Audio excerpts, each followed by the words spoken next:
सभापती महोदय, पूर्वी अॅट्रॉसिटीचे गुन्हे हे सर्रासपणे दाखल केले जायचे, हे काही अंशी खरं आहे। एखाद्याने शिवी दिली असं म्हणून जरी आपण पोलीस स्टेशनला गेलो तर आपल्यावर अॅट्रॉसिटीचा गुन्हा दाखल व्हायचा।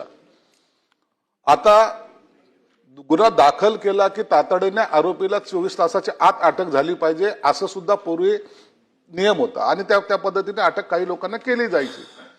परंतु याचा काही ठिकाणी गैरवापर निश्चित झालेला आहे, हे नाकारता येत नाही।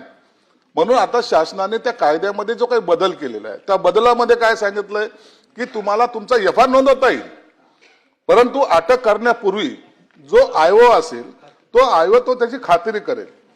आता एफआयआर नोंद झाला, आयओने खात्री केली, त्याला पोलीस स्टेशन मध्ये त्याला तातडीने तो त्याचा जर तो चुकीचा गुन्हा दाखल केला असेल तर पोलीस स्टेशनला तातडीने तुम्हाला तो 169 ज्याला काय आपण म्हणतो, कलम 169 मला वाटतं त्याचं, तर ते समरी तो ती समरी तो पोलीस स्टेशन मध्ये सुद्धा देतो आणि त्याच्यानंतर पहिली जी काही कोर्टामध्ये जेव्हा प्रकरण येतं त्या टायमाला ती समरी त्याला जावल्या जाते आणि ती केस विड्रॉ होते।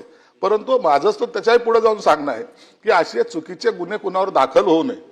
अन्याय झाला असेल तर निश्चित झाला पाहिजे, त्याच्यावर गुन्हा दाखल झालाच पाहिजे। दक्ष न्यूज, सामान्यांच्या हक्कासाठी नेहमी दक्ष।